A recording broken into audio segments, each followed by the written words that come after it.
എല്ലാവർക്കും നമസ്കാരം. മഹാഭാരതത്തിന്റെ അടുത്ത എപ്പിസോഡിലേക്ക് എല്ലാവർക്കും സ്വാഗതം.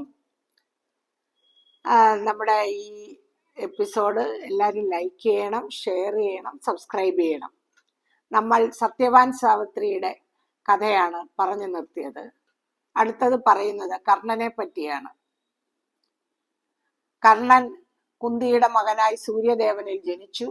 അവിവാഹിതയായ കുന്തി കുഞ്ഞിനെ ചർമ്മൺ നദിയിലേക്ക് ഒരു പെട്ടിക്കകത്ത് വെച്ച് ഒഴുക്കി വിട്ടു.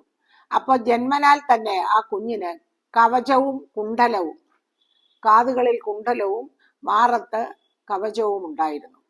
കുട്ടി വളരുന്ന അനുസരിച്ച് അതും വളർന്നുകൊണ്ടിരിക്കും. അപ്പൊ അത് രണ്ട് ശരീരത്തിലുള്ള ആ കുട്ടിയെ ആർക്കും വധിക്കാൻ കഴിയില്ല. അതാണ് ആ കുട്ടിക്ക് സൂര്യഭഗവാൻ കൊടുത്ത വരം.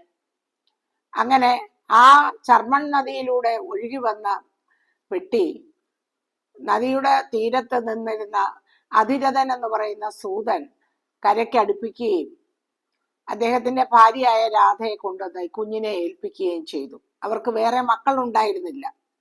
അപ്പൊ അവര് രണ്ടുപേരും ഈ കുഞ്ഞിനെ വളർത്തി. വസുഷേണൻ എന്ന് മൃഷൻ എന്നും ഇവർക്ക് പേരിട്ടാണ് വളർത്തിയത്. ഈ കുട്ടികളെ ദുര്യോധനന്റെ കൊട്ടാരത്തിൽ തന്നെ ശസ്ത്രവിദ്യകളൊക്കെ അഭ്യസിപ്പിക്കാൻ തുടങ്ങി. ദ്രോണാചാര്യരും പരശുരാമനും ഒക്കെ അദ്ദേഹത്തെ ശസ്ത്രവിദ്യകളും മറ്റായുധങ്ങളും പ്രയോഗിക്കാനൊക്കെ പഠിപ്പിച്ചു.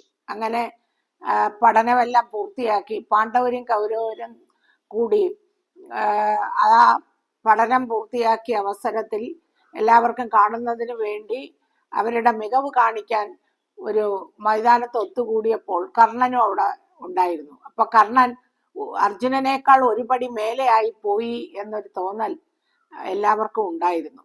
അതുകൊണ്ട് തന്നെ കർണന്റെ ആയുധവിദ്യ അവിടെ കാണിക്കാൻ സദസ്സിന്റെ മുമ്പ് ചെന്നപ്പോ കർണന്റെ പിതാവാര് മാതാവാര് സൂതനായ അധിരഥന്റെ പുത്രൻ രാജകുമാരന്മാർക്കൊപ്പം നിന്ന് അവന്റെ മികവ് കാണിക്കാൻ അല്ലെങ്കിൽ ആയുധങ്ങൾ ഉപയോഗിക്കുന്നതിനുള്ള പാടവം കാണിക്കാൻ പറ്റില്ല എന്ന് പറഞ്ഞ് അവഹേളിച്ചു. ആ സന്ദർഭത്തിൽ ദുര്യോധനൻ തന്റെ ആത്മമിത്രമായ കർണന് അംഗരാജ്യത്തിലെ രാജാവായി അവിടെ വെച്ച് തന്നെ അഭിഷേകം നടത്തി. അങ്ങനെ അംഗരാജ്യത്തിലെ രാജാവായിട്ട് കർണൻ കഴിയുന്ന സമയം വളരെ തേജസ്വിയും അതിനിപുണനും വളരെ വലിയ ധർമ്മിഷ്ഠനും സത്യസന്ധനും ഒക്കെ ആയിരുന്നു. അങ്ങനെയുള്ള കർണൻ ഒരു ദിവസം കൊട്ടാരത്തില് തന്റെ പട്ടുമെത്തയിൽ കിടന്ന് ഉറങ്ങുകയായിരുന്നു. ആ ഉറങ്ങുന്ന സമയത്ത് ബ്രാഹ്മണനായിട്ടൊരാൾ അദ്ദേഹത്തിന്റെ അടുക്ക ചെന്നിട്ട് കർണനോട് പറഞ്ഞു, കർണ, നീ നിന്റെ ഈ കവചകുണ്ഡലങ്ങൾ യാചിച്ചു വാങ്ങിക്കാനായി ദേവേന്ദ്രൻ ബ്രാഹ്മണനായി നിന്റെ അടുത്ത് വരും. അപ്പൊ ഒരിക്കലും നീ അത് അദ്ദേഹത്തിന് നൽകരുത്. കാരണം ആര് വന്ന ഉദയസൂര്യനെ നോക്കി പ്രാർത്ഥിച്ചു കഴിഞ്ഞ് തിരിയുന്ന കർണനോട് ഏത് ബ്രാഹ്മണ ശ്രേഷ്ഠൻ വന്ന് എന്ത് ചോദിച്ചാലും കൊടുക്കുന്ന സ്വഭാവം കർണനുണ്ടായിരുന്നു. അപ്പൊ ആ സ്വഭാവം അറിഞ്ഞുകൊണ്ട് തന്നെയാണ് സൂര്യൻ ബ്രാഹ്മണ വേഷത്തിൽ വന്നത്. എന്നിട്ട് പറഞ്ഞു, നീ മറ്റെന്ത് വേണമെങ്കിലും കൊടുക്കാമെന്ന് പറയൂ, ഇത് നിന്റെ ജീവൻ തന്നെയാണ്, നിന്റെ ജീവൻ നിലനിൽക്കുന്നത് തന്നെ ഈ കവചകുണ്ഡലങ്ങളിലാണ്. അപ്പൊ അത് നീ ദാനം കൊടുത്തു കഴിഞ്ഞാൽ പിന്നെ നിനക്ക് ജീവിതമില്ല. അപ്പൊ ഒരു കാരണവശാലും നീ ഇത് കൊടുക്കരുത്. മറ്റു പല തരത്തിലുള്ള കവചകുണ്ഡലങ്ങളോ ഒക്കെ നൽകാമെന്നും ഒക്കെ പറഞ്ഞ് നീ ഇതിൽ നിന്ന് ഒഴിഞ്ഞു മാറണം എന്നാണ് സൂര്യഭഗവാൻ കർണനോട് പറഞ്ഞത്. എന്നാൽ കർണൻ വളരെ വിനീതദാസനായി അദ്ദേഹത്തോട് ചോദിച്ചു, ഇതൊക്കെ എന്നോട് പറയാൻ അങ്ങ് ആരാണ്? അപ്പൊ പറഞ്ഞു, ഞാൻ സൂര്യനാണ്. നിനക്ക് എന്നോടുള്ള ഭക്തി എനിക്ക് നന്നായിട്ട് അറിയാം. അപ്പൊ അത്രയും ഭക്തിയുള്ള നിന്നെ ഇങ്ങനെയുള്ള ഒരു വിഷമഘട്ടത്തിൽ സംരക്ഷിക്കേണ്ടത് എന്റെ ചുമതലയല്ലേ, അതുകൊണ്ടാണ് ഞാൻ വന്നത്. അപ്പോഴും തന്റെ പിതാവാണ് സൂര്യൻ എന്ന് കർണൻ അറിയുന്നില്ല. അപ്പോ കർണൻ പറഞ്ഞു, മഹാത്മാവേ, സത്യനിഷ്ഠ എന്നുള്ളതും ആരെന്ത് ചോദിച്ചാൽ കൊടുക്കും എന്നുള്ളതും എൻ്റെ ധർമ്മത്തിൽപ്പെട്ട കാര്യങ്ങളാണ്. അങ്ങനെ എല്ലാം ദാനം ചെയ്യുന്നവൻ എന്നുള്ള ഒരു യശസ്, ഒരു കീർത്തി എനിക്കുണ്ട്. അപ്പൊ അതിനെ എൻ്റെ കവചകുണ്ടലങ്ങൾ ചോദിക്കുന്നത് കൊണ്ട് കൊടുക്കില്ല എന്ന് പറഞ്ഞ് ഞാൻ മാറ്റുന്നത് ഒരിക്കലും ഉചിതമല്ല. അതുകൊണ്ട് എനിക്ക് അങ്ങനെ ചെയ്യാൻ പറ്റില്ല. അതുകൊണ്ട് ഞാൻ അത് കൊടുക്കാനും എന്നെ അങ്ങ് പ്രാപ്തനാക്കണം എന്ന് പറയും. അങ്ങനെ തൻ്റെ ഭക്തനോടുള്ള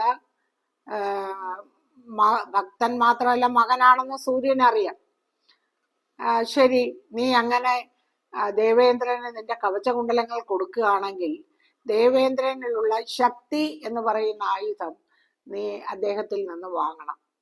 ആ ആയുധം കൊണ്ട് നിരവധി ശത്രുക്കളെ നിനക്ക് വധിക്കാൻ കഴിയും.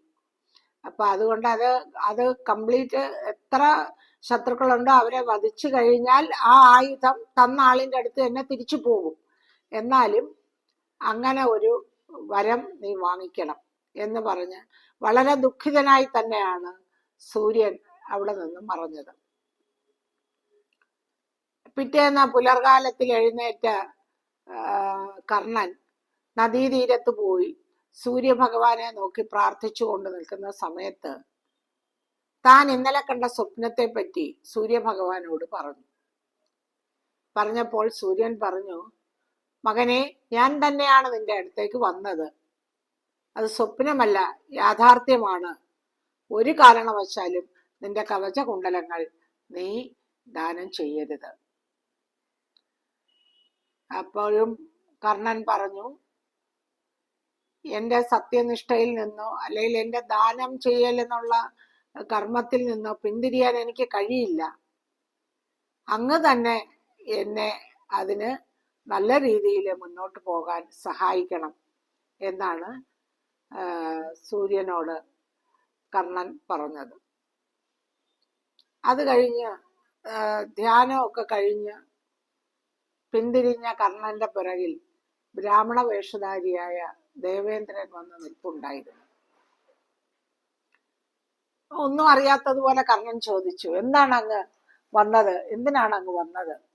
എന്താണെങ്കിലും ചോദിച്ചോളൂ എന്ന് പറഞ്ഞു. അപ്പോ ദേവേന്ദ്രൻ പറഞ്ഞു, വളരെ ധർമ്മിഷ്ഠനും ദാനപ്രിയനും ശക്തിയിൽ നിപുണനുമായിട്ടുള്ള അല്ലയോ അംഗരാജ്യത്തിലെ രാജാവായ കർണ, എനിക്ക് നിന്റെ കവചകുണ്ടലങ്ങളാണ് വേണ്ടത്. അപ്പൊ കർണൻ പറഞ്ഞു, അല്ലയോ ബ്രാഹ്മണ, ഇതെന്റെ ജീവനാണ്. ഈ കവചകുണ്ടലങ്ങളിൽ നിന്ന് പോയി കഴിഞ്ഞാൽ പിന്നെ എനിക്ക് ജീവിതമില്ല. അപ്പൊ അങ്ങനെയുള്ള ഈ കവചകുണ്ടലങ്ങൾ അങ്ങേക്ക് തരുന്നതിന് പകരം ധാരാളം വേറെ കവചകുണ്ടലങ്ങൾ ഞാൻ അങ്ങേക്ക് ദാനമായി തരാം. അത് സ്വീകരിച്ച് എന്നെ അനുഗ്രഹിച്ചാലും എന്ന് പറഞ്ഞു. ബ്രാഹ്മണൻ പറഞ്ഞു, അത് പറ്റില്ല, എനിക്ക് നിന്റെ ശരീരത്തിലുള്ള ഈ കവചകുണ്ടലങ്ങൾ തന്നെയാണ് വേണ്ടത്. അത് നീ എനിക്ക് തരണം. നിവർത്തിയില്ല, വേറെ ഒന്ന് കൊടുത്താലും ദേവേന്ദ്രൻ മടങ്ങിപ്പോവില്ല എന്ന് മനസ്സിലാക്കിയ കർണൻ പറഞ്ഞു, അല്ലയോ ദേവേന്ദ്ര, അങ്ങായി തന്നെ വന്ന് എന്നോട് ഇത് ചോദിച്ചാലും ഞാൻ തരുമായിരുന്നല്ലോ എന്ന്. അത് കേട്ട് ദേവേന്ദ്രൻ ലജ്ജിതനായി. താൻ ദേവേന്ദ്രനാണെന്ന് കർണൻ കണ്ടുപിടിച്ചല്ലോ. അപ്പൊ പറഞ്ഞു, അങ്ങ് എന്റെ കവചകുണ്ടലങ്ങൾ യാചിക്കുന്നത് ശരിയല്ല. ഒരു കാര്യം ചെയ്താൽ മതി, ഞാൻ ഈ കവചകുണ്ടലങ്ങൾ തരുമ്പോൾ അങ്ങയുടെ ഒരായുധം എനിക്ക് തരണം. അപ്പൊ പറഞ്ഞു, ശരി, നിനക്ക് ശക്തി എന്ന് പറയുന്ന എൻ്റെ ആയുധം പകരം തരാം. അങ്ങനെ സമ്മതിച്ച് കർണൻ തൻ്റെ കരവാൾ എടുത്ത് ശരീരത്തിൽ നിന്ന്, മാറിൽ നിന്ന് കവചങ്ങളും കാതിൽ നിന്ന് കുണ്ടലങ്ങളും വറുത്തെടുത്തു. ചോര വാർന്നൊഴുകുന്ന ആ കവചകുണ്ടലങ്ങൾ ദേവേന്ദ്രൻ കയ്യിലേക്ക് ഏറ്റുവാങ്ങി. ശരിക്കും സ്വന്തം ജീവിതമാണ് ആ കർണൻ ദേവേന്ദ്രന്റെ കൈകളിലേക്ക് വെച്ചു കൊടുത്തത്. ദേവേന്ദ്രന് പോലും പുത്രനിർവിശേഷമായ ഒരു സ്നേഹം കർണനോട് തോന്നി. എന്നിട്ട് ശക്തി എന്ന് പറയുന്ന തൻ്റെ ആയുധം കർണന് കൊടുക്കുകയും ചെയ്തു. എന്നിട്ട് പറഞ്ഞു, നിന്റെ കയ്യിൽ മറ്റായുധങ്ങളുള്ളപ്പോൾ ഇത് ഉപയോഗിക്കാൻ പാടില്ല. വളരെ വിഷമഘട്ടത്തിൽ നീ നിൽക്കുന്ന സന്ദർഭത്തിൽ മാത്രമേ ഈ ശക്തി എന്ന് പറയുന്ന ആയുധം ഉപയോഗിക്കാൻ പാടുള്ളൂ.